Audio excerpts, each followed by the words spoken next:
Hello दोस्तों, तो आज की इस वीडियो में हम बात करने वाले हैं एरिथमेटिक पार्ट 5। जो है ये पार्ट 5 है और इसमें हम जानेंगे कुछ बेसिक कॉन्सेप्ट और इनके कुछ परिभाषाओं के बारे में। तो आज का जो परिभाषा है वो है सम संख्या। सम संख्या यानी कि इवन नंबर, इवन नंबर्स। इसका मतलब क्या होता है सम संख्याएं के मतलब, उसके मतलब हम समझेंगे कि सम संख्या जो है इसमें दो से पूरा पूरा भाग लगता है, यानी कि दो से यह पूरी तरह से विभाजित होगा, उसी को हम कहेंगे सम संख्या। तो इसका परिभाषा आप लिखिएगा तो लिखिएगा वे संख्या या फिर वे संख्याएं जो दो से पूर्णतः विभाजित हो, जो दो से पूर्णतः विभाज्य विभाज्य हो उसे सम संख्या कहते हैं, उसे सम संख्या कहते हैं। इसमें हम बोलेंगे कि सम संख्या में वे संख्याएं जो दो से पूर्णतः विभाजित हो उसे हम कहेंगे सम संख्या। एग्जाम्पल के थ्रू हम समझेंगे कि सम संख्या आखिर होता कैसा है, जैसे 2, 4, 6, 8, 10 डॉट डॉट डॉट ई। इसमें हम बोले वे संख्याएं जो दो से पूरा पूरा भाग लगे। इसमें जैसे 2 है, इसमें अगर हम 2 से भाग देंगे, 2 एकम 2 ये पूरी तरह से कट गया। जैसे ये 4 लिए, इसमें अगर 2 से भाग देंगे, 2 दूनी 4, यही पूरी तरह से कट गया। जो पूरी तरह से विभाजित हो जाएगा उसी को हम कहेंगे सम संख्या। तो अब हम बात करने वाले हैं विषम संख्या की। क्या बोले? विषम संख्या।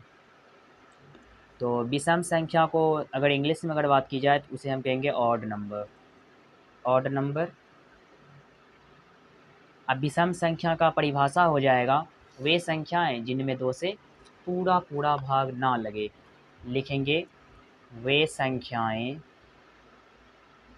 वे संख्याएं जिसमें, वे संख्याएं जिसमें दो से पूरा पूरा पूरा पूरा भाग ना लगे, जिसमें दो से पूरा पूरा भाग ना लगे उसे विषम संख्या कहते हैं, उसे विषम संख्या कहते हैं। ये तो हम समझ गए कि विषम संख्या में कि जिसमें दो से पूरी तरह से भाग नहीं लगेगा उसी को हम विषम संख्या कहेंगे। तो यहाँ पे एग्जाम्पल में लिखेंगे 1, 3, 5, 7, 9 डॉट डॉट डॉट ई। ये तो हम समझ गए विषम संख्या जिसमें दो से पूरी तरह से भाग ना लगे उसी को हम कहेंगे विषम संख्या। तो अब आगे का जो संख्या है वो है यौगिक। यौगिक या फिर इसी का दूसरा नाम है भाज्य संख्याएं। यौगिक संख्या कहें या फिर भाज्य संख्या कहें, बात एक ही है, ये दूसरा नाम है इसका। तो इसको अगर आप इंग्लिश में लिखना चाहेंगे तो वो हो जाएगा कंपोसाइट नंबर, कंपोसाइट नंबर्स।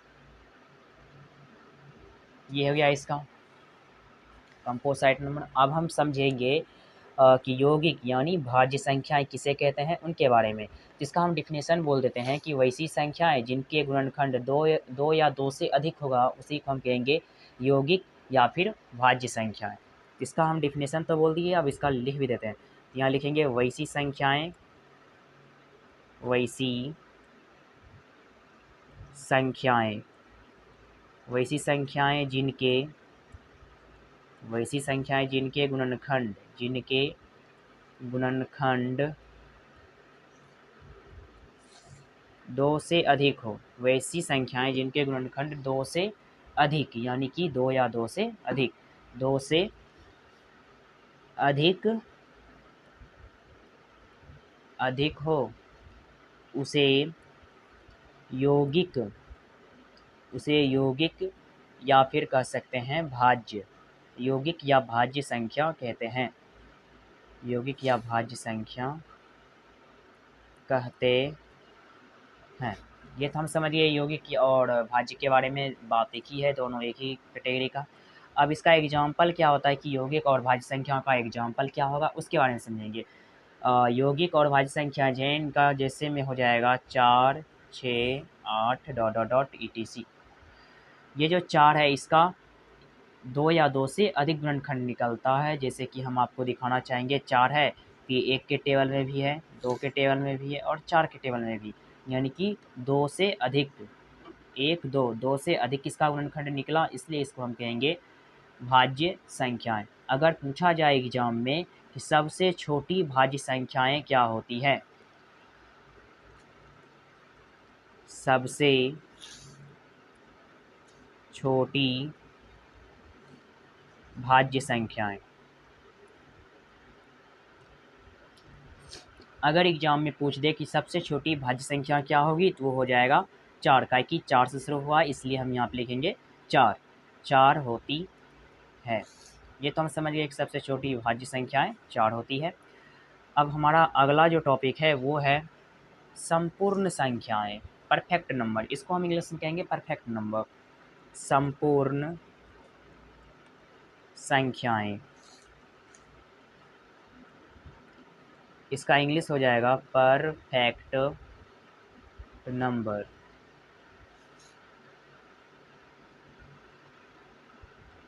ये तो हम समझ गए इसका इंग्लिश परफेक्ट नंबर।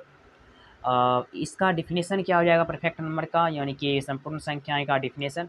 इसका डिफिनेशन हम पहले आपको सुनाना चाहेंगे। तो इसका डिफिनेशन हो जाएगा जिन संख्याओं के सभी गुणनखंडों का योग संख्या का 2 गुना हो, यानी इसका जितना भी गुणनखंड होगा उनका योग जो है वो 2 गुना होना चाहिए। तो सबसे पहले इसका परिभाषा हम लिख लेते हैं यहाँ पे। जिन संख्याओं जिन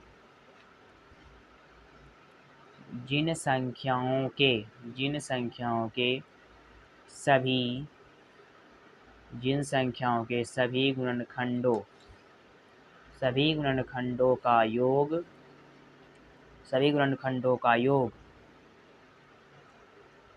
संख्या का 2 गुना दो गुना हो उन्हें संपूर्ण संख्याएं कहते हैं। उन्हें संपूर्ण संख्या या फिर संख्याएं कहते हैं। ये तो आप समझ ही गए होंगे कि संपूर्ण संख्या किसे कहते हैं, और इसका परिभाषा भी। संपूर्ण को इंग्लिश में परफेक्ट नंबर कहेंगे और इसका परिभाषा होता है जिन संख्याओं के गुणनखंड, यानी उसका गुणनखंड निकालेंगे, अगर वो 2 गुना होगा तो उसी को हम कहेंगे संपूर्ण संख्याएं। तो अब इसका हम एक दो को एग्जाम्पल भी देना चाहेंगे।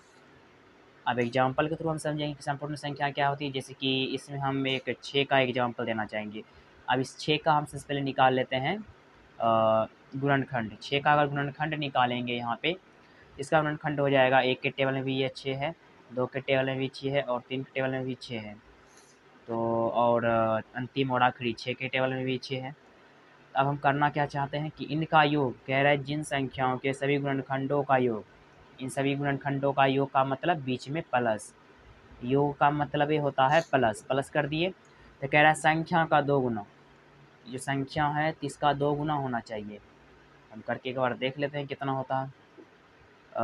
6 3 9, 9 1 10 2 12। ये देख रहे हैं जी, इन सबको जोड़े, जो आया वह 6 का 2 गुना यानी कि 12 आया है। अगर यह वीडियो आपको पसंद आए तो हमारे चैनल को लाइक कमेंट से सब्सक्राइब जरूर करें। मिलते हैं अगले वीडियो में, तब तक के लिए बेस्ट ऑफ लक।